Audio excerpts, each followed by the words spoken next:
Graziano Prest, uno dei due chef di Casa Italia, la prima curiosità, che cosa mangiano le atlete? Beh, è sempre un orgoglio essere Casa Italia, ormai questa è la quinta edizione dopo Pyeongchang, Tokyo, Pechino, Parigi e questa qua veramente siamo a casa, allora è molto, molto più comodo. Abbiamo avuto ieri sera anche Sofia Goggia, anche la Brignone, mangiano delle cose anche semplici ma fatte bene. C'erano degli gnocchi di zucca con la salsa affumicata veramente molto buoni, tipici del bellunese, poi c'era un maialino croccante con la salsa alla senape, delle verdure saltate, veramente delle cose, ma soprattutto all'estero, quando uno è 15 giorni che sta nel villaggio olimpico, che mangia naturalmente le cose della cultura locale, appena può venire a Casa Italia per celebrare una buona pasta anche al pomodoro e basilico è sempre ben accetta, anzi.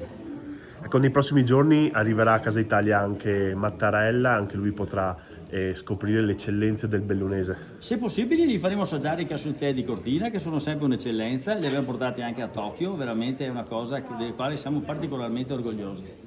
Ecco, che cosa rappresenta per lei, ristoratore di Cortina, lavorare a Casa Italia proprio a Cortina? È un orgoglio particolare, ma è anche una responsabilità, perché sappiamo che in questo periodo Cortina sarà frequentata da tanti importanti clienti e quindi avvertiamo questa responsabilità di fare il servizio migliore, di prepararci al meglio per lasciare un ricordo veramente importante, non solo delle montagne, ma anche dell'esperienza. Ieri abbiamo visto un suo post con Sofia Goggia che mangiava casonzieri, che diceva portano bene, da domani avrà la fila a casa. Speriamo di sì, speriamo di sì, speriamo che porti ancora bene.